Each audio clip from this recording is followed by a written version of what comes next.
إن الحمد لله نحمده ونستعينه ونستغفره ونعوذ بالله من شرور أنفسنا وسيئات أعمالنا.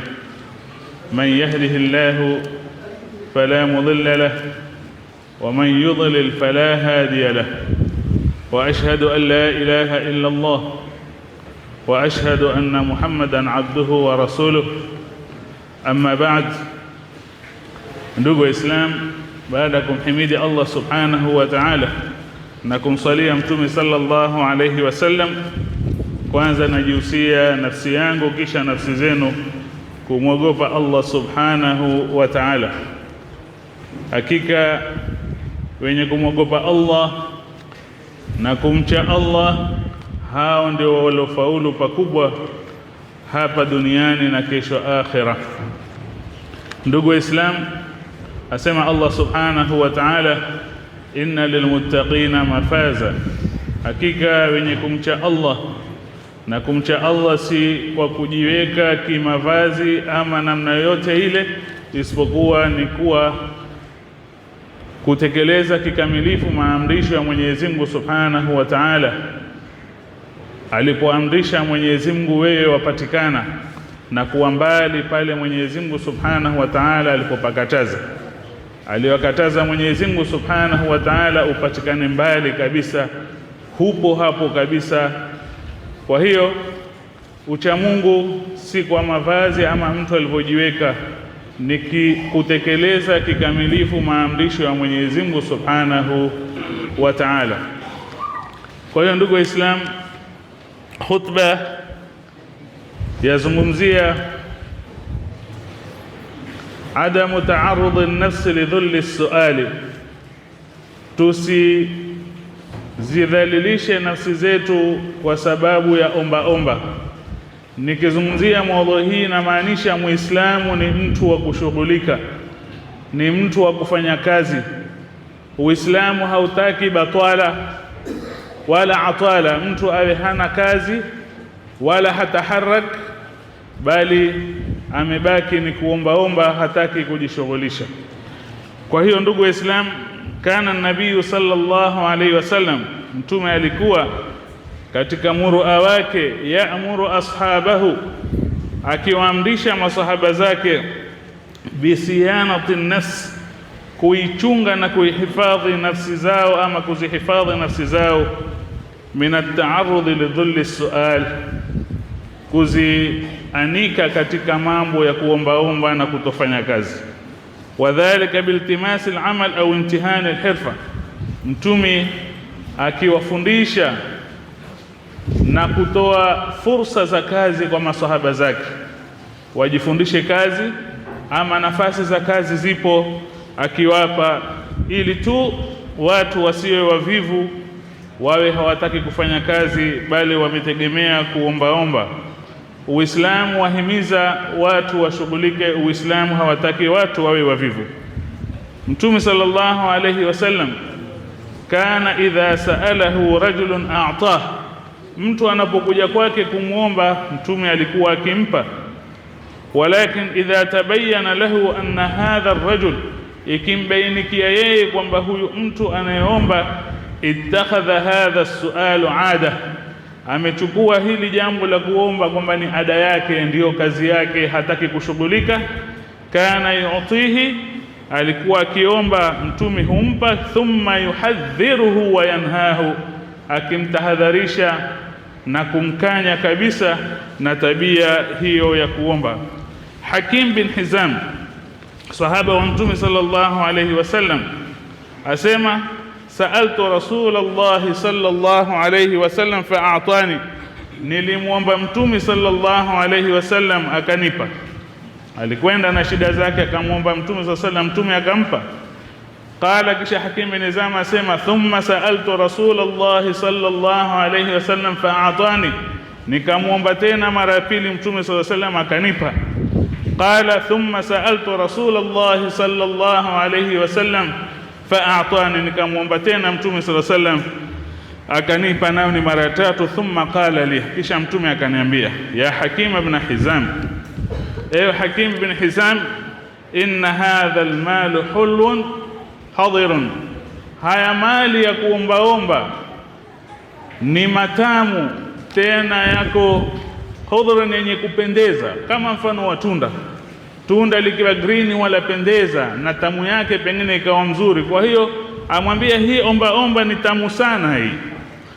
Man sa'alahu bisakhawati nafsin, mwenye kuomba ilhali kweli ana shida, ahitaji, ataka kusaidiwa, burika lahu, Mwenyezi Mungu atambarikia kwa kile alichokipata. Burika lahu fihi, atabarikiwa kwa kile alichokipata. Wa man sa'alahu biishrafi nafsin, lakini atakapoomba kwa sababu afanye ndio kazi yake na kutia watu dhiki, lam yubarak lahu fihi, hatobarikiwa katika mali hayo. Wa kana kalladhi, Mtume akamwambia Hakim bin Hizam, atakuwa mtu kama huyo ni yule ambaye kwamba, ama ni mfano wa mtu ambaye kwamba yaakulu wala yashba, yuwala lakini hashibi. Kila akiomba yeye ishakuwa ni kazi yake, hataki kushughulika. Kila akiomba aona aombe tena, imekuwa ni mazoea, ni kama anaikula lakini kila akila hashibi. Kisha Mtume sallallahu alaihi wasallam akamwambia, waliyadul ulya, mkono wa juu, yani wenye kutoa, khairun min alyadi sufla, ni bora kuliko mkono wa chini wenye kuomba na kutaka kupewa saa zote.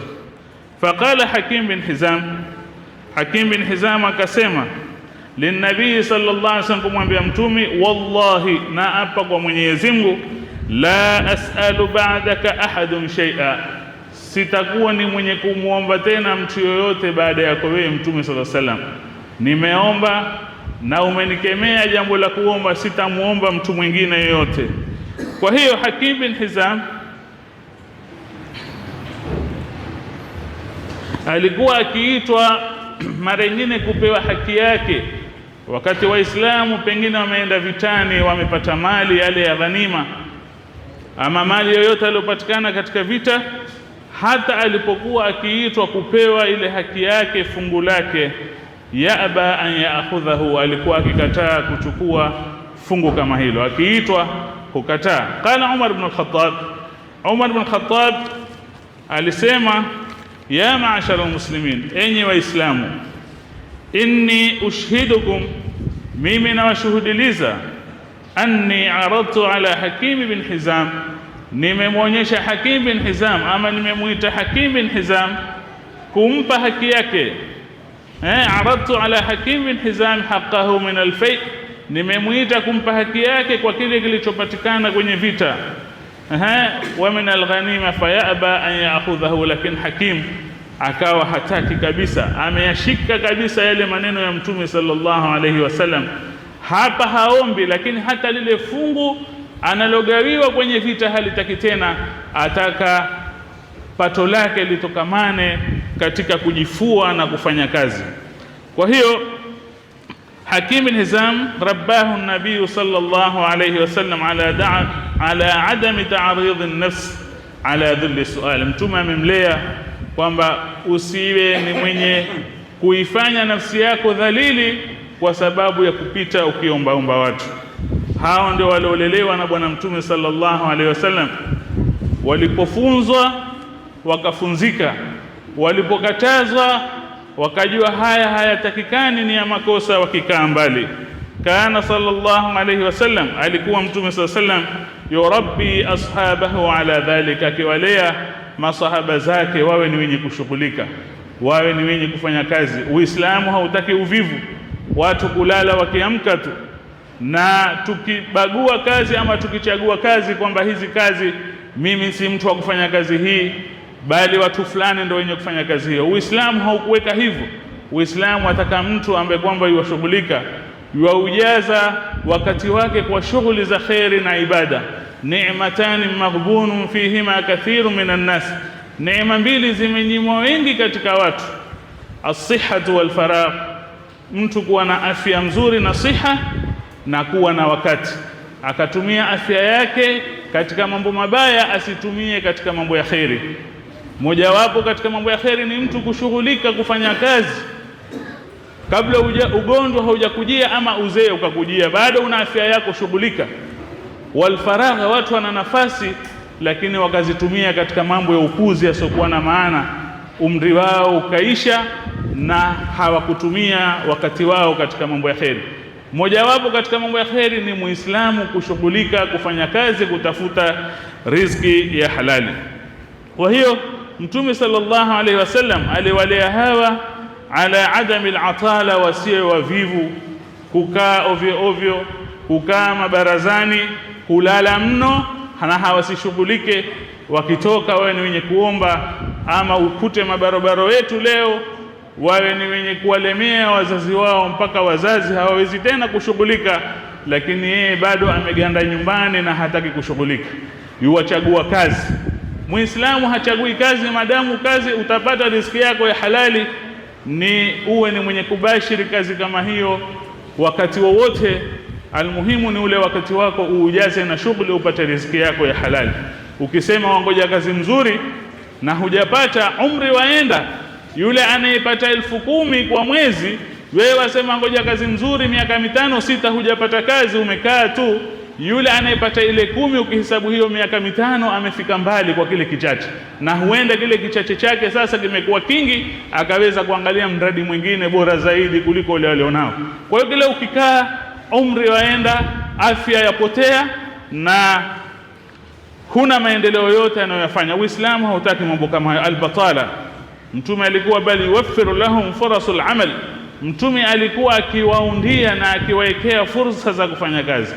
ففي سنن أبي داود رجل من الأنصار سأل رسول الله صلى الله عليه وسلم. Mtu mwingine huyu katika maansar alikuja kumuomba Mtume sallallahu alaihi wasallam hivyo hivyo. Faqala alayhi salatu wassalam lil ansari, Mtume akamwambia huyu bwana katika maansar, madha tamliku fi baitik, wamiliki nini nyumbani kwako? Qala ar-rajul la shay, sina chochote mimi nyumbani isipokuwa hils, nao ni nguo nyembamba. Ziko zile nguo nyembamba ambapo kwamba mtu weza hata akivaa ikawa haijamstiri, waona ndani. Asema ni nguo ambapo kwamba Kiarabu yaitwa hils, thawbun raqiq wa ku'ba. Asema na chombo cha mbao ambacho kwamba hutumika kunywea maji, kama kopo ama jagi, lakini latumika kunywea maji, limetengezwa na mbao. Faqala Mtume sallallahu alaihi wasallam akamwambia, idhhab, nenda, fa'ti bihima, zilete hizo, hiyo nguo yako ilete, na hiko chombo chako unachotumia nyumbani kilete. Faata bihima, akazileta. Farafa'ahuma amama ashabihi, Mtume sallallahu alayhi wasallam akaziinua mbele za masahaba zake, ile nguo na kile chombo. Faqala lahum, Mtume sallallahu alayhi wasallam akawaambia masahaba zake, man yashtari hadha minni, nani atakayenunua bidhaa hizi mbili kwangu mimi, hiyo nguo na hiko chombo? Faqala rajulun ana ya Rasulullah, mmoja akainua mkono akamwambia, mimi Rasulullah nitazinunua. Faqala sallallahu alayhi wasallam, bikam, utanunua kwa ngapi? Faqala rajul, mtu akamjibu Mtume asema, nitazinunua bidirhamin, kwa dirhamu moja. Faltafata an-nabiy sallallahu alayhi wasallam ila ashabi, Mtume sallallahu alayhi wasallam akageuka kuangalia masahaba zake, kama mbo bado hajaridhika na ile bei, ataka pengine mwingine atatoa zaidi ya hiyo. Faqala lahum man yazid, nani atakayezidisha zaidi ya hiyo dirham moja? Faqala rajul, mwingine akasema, ana ya Rasulullah, mimi nitazidisha, nitanunua. Faqala bikam, Mtume akamwambia, utanunua kwa ngapi? Faqala bidirhamain, nitanunua kwa dirhamu mbili. Fa'ata ar-rajul mata', Mtume sallallahu alaihi wasallam akampa yule mtu zile bidhaa, na akachukua ile hela akampa yule mtu ama bwana katika maansar. Akanunua kwa dirhamu mbili, akachukua zile dirhamu mbili akampa yule ansari. Akamwambia Mtume sallallahu alaihi wasallam kumwambia huyu bwana, idhhab, chukua hizi dirhamu mbili, washtari bidirhamin, dirhamu moja nunua chakula, taaman li ahlika, uwape jamaa zako nyumbani. Nenda kanunue chakula uwape jamaa zako nyumbani. Kama itanunua ration kidogo, weka nyumbani, nenda katafute kazi ufanye sasa. Wa bil akhar, dirham nyingine, ishtari qadduma, akamwambia nunua shoka.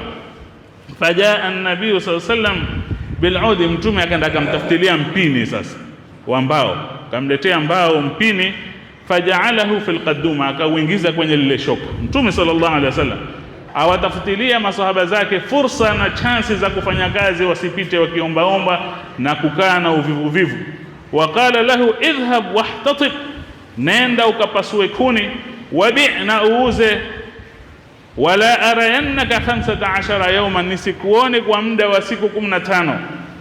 Fajaa bi10 darahim, zilipoisha siku 15 akaja na dirhamu 10. Dirhamu zake 2 alizouza bidhaa zake, ameweka chakula nyumbani, moja ameenda kuifanyia kazi, ishazaa amepata dirhamu 10. Akaja nazo kwa Mtume sallallahu alaihi wasallam, fa'ataha lin-nabii sallallahu alaihi wasallam, akampa Mtume sallallahu alaihi wasallam zile dirhamu, kumwambia Rasulullah, hii kazi kwa muda wa siku 15 niliyofanya nimepata dirhamu 10. Faqala lahu sallallahu alaihi wasallam, idhhab wantafi' biha, haya chukua hizi pesa, nenda ukanufaike nazo. Yani kumaanisha njia ya kazi ipo, nafasi ya kujishughulisha ipo, uache tabia ya kuombaomba. Faqala sallallahu alaihi wasallam, hadha khairun, hii ni bora, min an tas'ala an-nasa, kuliko upite ukiomba watu, a'tauka, watu huenda mara nyingine wakakupa, au manauka, wakakunyima wasikupe. Ukaenda ukaombaomba watu, huenda ukapewa na mara nyingine usipewe. Hili ni bora la kushughulika kuliko ukipita ukiomba.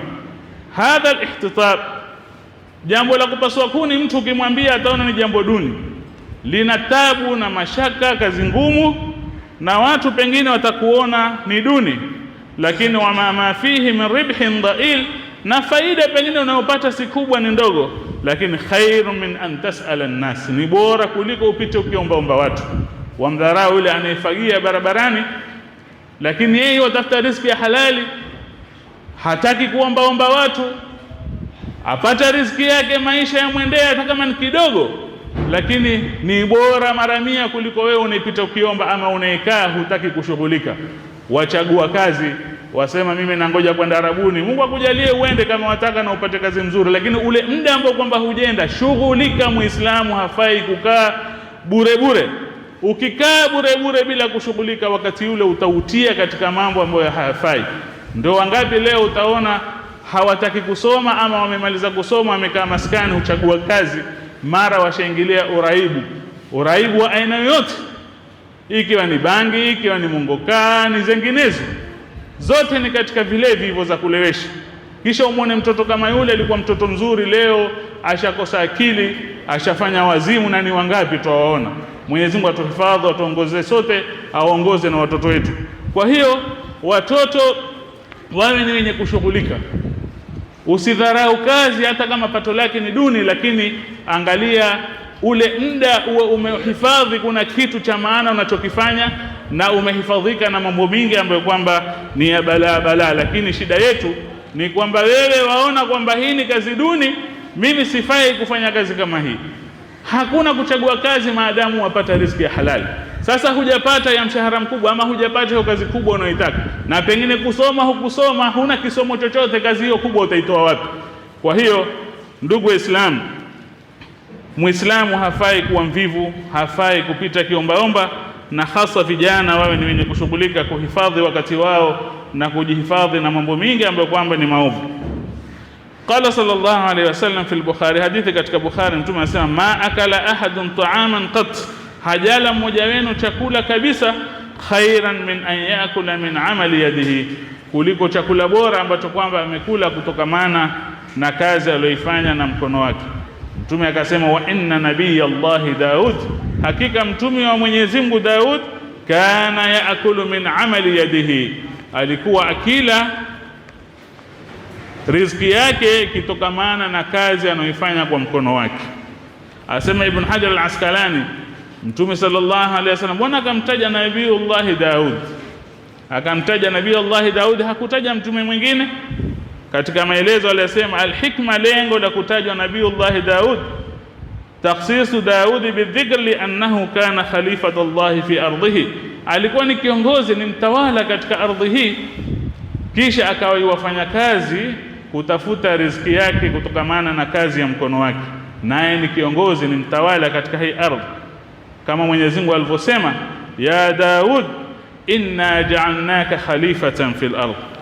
Alikuwa ni kiongozi, mtawala Daud, ni mfalme, lakini ashughulika na mkono wake ndio apate riziki yake. Hakusema mimi ni mtawala, nitakula mali ya serikali, mimi ni kiongozi, mimi ni mfalme.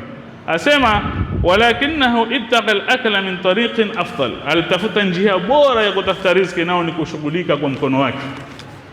Asema kana Daud yakhruju wa huwa mutanakkirun yas'alu ra'iyatahu kaifa Daud wa kaifa hukmuhu. Daud alikuwa na tabia akitoka, akiingia mijini na mitaani, akiuliza watu maonaje utawala na uongozi wa Daud. Ana wasiwasi, ana dhiki asije akawa labda yuwatawala na yuongoza kwa njia ambazo kwamba hazifai, ama kuna watu hawapati haki zao. Leo viongozi tulionao utawapata wapi kwamba wauliza watu shida zenu ni nini, mwahitaji kufanywa nini?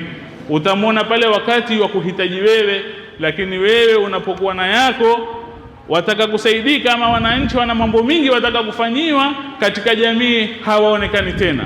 Na ukienda pengine uambiwa hawezi kupatikana ama amesafiri na kumbe yuko ndani. Kwa hiyo hayo ni mashakili. Daudi aingia mitaani, ni kiongozi, ni mtawala, auliza raia wake muonaje utawala na uongozi wa Daudi. Asema fab'atha Allahu malakan bi suratin adami, siku moja Mwenyezi Mungu akamtumiliza malaika kwa sura ya binadamu. Fabada Daud yasaluhu, Daudi akakutana na huyu bwana akaanza kumuuliza kaifa, faqala ar-rajul, yule malaika ambaye kwamba amekuja kwa sura za mtu akaulizwa na Daud. Daudi amwambia waonaje utawala wa Daudi na uongozi wake? Akasema ni'ma ar-rajul, Daudi ni mtu mzuri sana, ni mtu mwema sana, laula khislatun wahida, ingekuwa si tabia moja tu alionayo malaika kwa sura ya mwanadamu. Faragha Daud lidhalik, Daud akaanza kusikia wasiwasi na dhiki kwa maneno ya yule bwana aliyomwambia. Amwambia utawala wake ni mzuri, lakini kuna kitu kimoja tu si kizuri. Wakala ma hiya, Daud akamuuliza hebu niambie ni kitu gani ya Abdullah, ewe mja wa Mwenyezi Mungu? Faqala ar-rajul, yule mtu akamwambia Daud, yaakulu wa yut'imu iyalahu min baiti mali almuslimin. Daud kitu kimoja tu si kizuri, hula na kulisha familia zake kutokamana na mali ya baitu mali almuslimin. Kiongozi anayo fungu yake ya kuchukua, lakini huyu malaika amwambia hicho kitu kimoja ndio si kizuri kwa Daud. Farafa'a yadahu ila as-sama, Daud akainua mikono yake mbinguni juu. Wasaala Allah, akamuomba Mola wake, an yarzuqahu mihnatan wa hirfa, ya Allah nipe mimi njia ya kufanya kazi, ujuzi wa kazi yoyote ambayo kwamba mimi nitaweza kushughulika, nisile tena na kuwalisha familia yangu kutoka na mali ya baitu mali almuslimin. Tuangalie uongozi wa leo, hao viongozi hawaonekani na yale mali ambayo kwamba ya umma, ya kusaidia umma katika matibabu, katika mabarabara, kupata maji ambayo kwamba ya kuwafaa wananchi wapate kutumia, usalama upatikane. Hiyo pesa ya kutumika katika mambo haya hakuonekani lolote linalofanyika, bali viongozi kama hao wawe ni kupora mali ya umma. Ile hazina ambayo ipo ya kufaidisha wananchi na kufaidisha jamii, iwe haionekani pesa kama hiyo yaliwa, na pesa ambayo kwamba yapatikana kwa wingi. Daudi aliinua mikono yake kumuomba Mola wake, akasema farafa'a yadahu ila as-samai wa sa'ala Allah an yarzuqahu mihnatan wa hirfa. Asema Mwenyezi Mungu Subhanahu wa Ta'ala, wa laqad atayna Dauda minna fadla, Daudi tulimpa fadla nyingi kutoka siku kwetu sisi. Ya jibalu awibi ma'ahu wat-tayr, majabali yaweze kumtaja Mwenyezi Mungu pamoja na Daudi, vile vile ndege. Wa alanna lahu alhadid, tukamlainishia chuma, akaweza kufanya na kuunda vitu kutokamana na chuma, akawa yuauza akipata riziki yake. Ni kiongozi, ni mtawala huyo, lakini ashughulika na mkono wake. Ndio mtume akasema mtume bora ama kazi bora alikuwa mtu bora alikuwa akifanya ni mtu anayefanya kazi kwa mkono wake, kama vile Nabiiullah Daud akila riziki yake kutokamana na kazi anayoifanya kwenye mkono wake. Asema tukamlainishia chuma, ani'mal sabighatin, akawa yuwafanya zile duru' ni nguo zile watu huvaa wakati wa vita, chuma zile zimetengenezwa, mtu akajivisha akavaa kwenye kichwa akavaa kwenye mwili, silaha isipate kuingia. Daudi akawa ni hodari katika kutengeza hizo, atengeza akiuza na akitengeza, hutengeza kwa namna ambayo kwamba ni mzuri, si nzito ya kumlemea yule mtu, wala si nyembamba kwamba yaweza kuvunjika ama kumdhuru, amesilaha kuweza kuingia. Waqaddir fi sard wa'malu saliha inni bima ta'maluna basir. Kwa hiyo Daud alikuwa akitengeza nguo za kivita zile, wayabiuha, na akiuza. Hivyo ndivyo alivyokuwa Mtume Daud. Ibrahim alayhi salam ni mtume wa Mwenyezi Mungu, alikuwa ni mtu wa kushughulika. Asema wa idh yarfa'u Ibrahimu alqawaida min albayt wa Ismail, wakijenga yeye na Ismail, Ibrahim wakajenga Alkaaba, kumaanisha alikuwa ni mtu wa kushughulika na mkono wake. Nuh alayhi salam kana najjaran, alikuwa ni msoromala. Leo watu hudharau kwamba yeye ataona ni kazi duni, atafuta kazi bora, na kazi bora huna, na kazi bora hukusoma. Tafuta kazi, jishughulishe, kichache utakachopata Mwenyezi Mungu atakibariki, kwa sababu kile ukienda umri wakatika, na wewe wangoja tu, wangoja kitu gani? Fanya kile ambacho utajaliwa upate riziki yako ya halali na kuhifadhi wakati. Nuh kana najjaran, Nuh alikuwa ni soromala kama alivyosema Mwenyezi Mungu kuthibitisha hilo. Wa yasna'u al-fulk, alikuwa akitengeza jahazi. Wa kullama marra alayhi mala'un, walipokuwa wakipita wale watu wake wakimfanyia shere min qaumihi sakhiru minhu, wakimfanyia shere Nuh. Wewe ni mtume wa Mwenyezi Mungu, na hii ndo hali ilivyo. Mtume wa Mungu wewe soromala, unshika nyundo na misumari kunani jamani, na mbao na misumeno. Ni leo uone mtu ashughulika, wewe wamdharau. Tena hasa wale ambao kwamba pengine walinganizi wa dini, waona ni aibu, ama kama haoni ni aibu ya shughulika, watu wanaomzingira waona kazi anayoifanya ya aibu. Shekhe bwana wafanya kazi fulani, utafuta riziki ya halali, aombe. Kwa hiyo Nuh ni mtume wa Mwenyezi Mungu, na huku yashughulika kana najjaran, ajishughulisha na watu wakimdharau. Na hizi ndio tabia ziko kwenye jamii zetu, wamdharau mtu kwa sababu ya kazi anayoifanya, lakini mtu kama yule watafuta riziki ambayo kwamba ni ya halali. Asema wa yasna'u al-fulk wa kulla marra alayhi mala'un min qaumihi sakhiru minhu, ilikuwa watu wake wakipita wakimwona Nuh yuwatengeza majahazi, apambana, amwanza kumfanyia shere. Wewe mtume wa Mwenyezi Mungu, Mungu amekosa mtu wa kumpa utume, akupa wewe mtu njaa. Kwa hiyo hii ndio hali ilivyo. Mtu ambaye kwamba maskini aonekana ni duni kimaisha, hata pengine akikupa nasaha ya dini, nasaha ya Mungu ya kukuokoa wewe na maangamivu ya moto, wewe wamdharau kwa sababu ya hali yake duni alivyo. Hii ndio hali ambayo iko katika jamii nyingi, na ndivyo tulivyo. Musa kana yar'al ghanam, katika mtume wa Mwenyezi Mungu alikuwa akishughulika, alikuwa akitunga mbuzi. Hata alipoulizwa na Mola wake, wama tilka biyaminika ya Musa, ni nini hiyo iliyoko mkononi mwako wewe Musa? Qala hiya asaya atawakkau alaiha wa hushu biha ala ghanami. Ndugu Islam, qala sallallahu alayhi wasallam, ma min nabiyyin, hakuna mtume yoyote, ma min nabiyyin, hakuna mtume yoyote, illa wara'a al-ghanam, isipokuwa alitunga mbuzi. Qila lahu hatta anta ya Rasulullah, masahaba kwamba hata wewe ulitunga mbuzi? Qala hatta ana, hata mimi nilitunga mbuzi. Kuntu ar'aha ala qararitin li ahli Makkah, ilikuwa nikitunga mbuzi nikipea vijipeni watu wa Makkah, kinilipa vijipeni, yani mapeni kidogo, lakini nikishughulika nikichunga mbuzi nikipata riziki yangu. Umar al-Faruq katika makhalifa waongofu asema, kana yakulu, alikuwa akisema Umar kujisifu na kuonyesha ubora wa mtu kushughulika na kufanya kazi, ma min mawtinin uhibbu an yatiani al-maut, hakuna mahali ambapo mimi napenda mauti yanijie, ahabu ilayya, yani mahali hapo napenda mauti yanipate katika hali hiyo, min mawtinin atasawwaqu fihi, kuliko pale mahali ambapo kwamba mimi nafanya nini, kazi, nauza, nikinunua mahali pa kazi, mauti yanijie niko kwenye kazi, nafanya kazi, si uvivu wa kukaa mabarazani na kulala sana.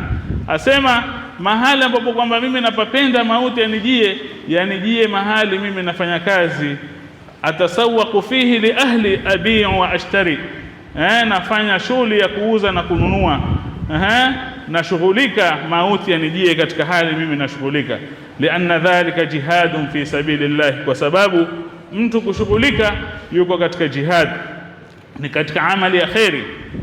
Kwa hiyo man kharaja wa huwa yas'a li ahlihi wa nafsihi, mwenye kutoka na yeye watafuta riziki yake na kutafutilia jamaa zake nyumbani, wa walidaihi, na wazazi wake, ili wapate riziki wale. Ametoka kwenda kushughulika usubuhi, warauka kwenda kutafuta kazi, fahuwa fi sabilillah, yuko katika njia ya Mwenyezi Mungu Subhanahu wa Ta'ala. Ali ibn Abi Talib kana shaghal, Ali alikuwa ni hamali, khalifa huyo wa katika makhalifa waongofu, makhalifa wa Mtume. Ali ibn Abi Talib khalifa wa 4, asema kana hamilan, alikuwa ni hamali, kana yahmilu ala dhahrihi as-sukhur, akibeba mawe kwenye mgongo wake. Ali ibn Abi Talib, wewe waona aibu leo kushughulika, akibeba mawe na mabloki.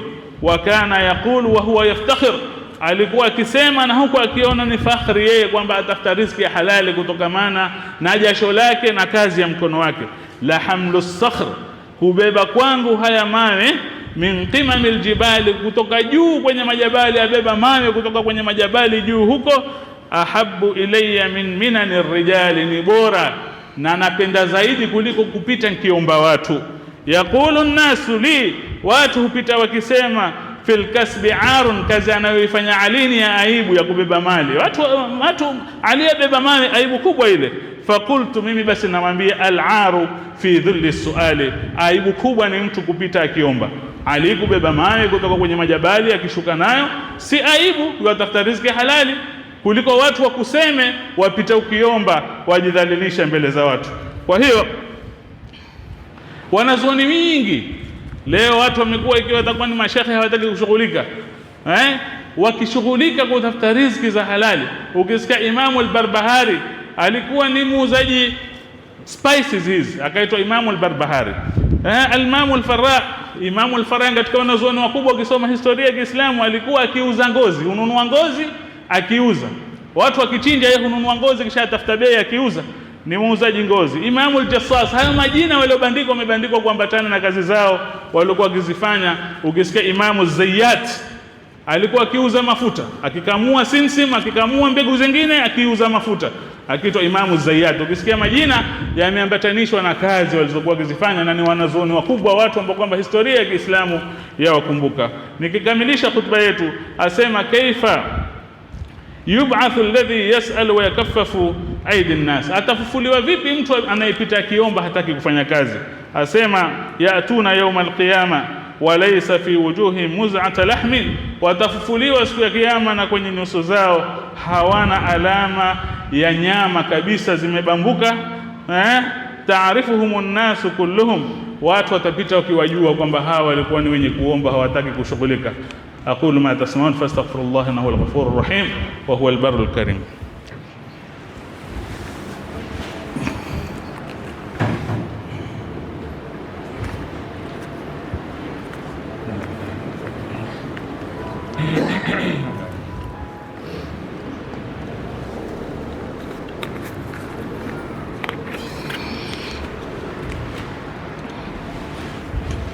الحمد لله والصلاة والسلام على رسول الله، وبعد.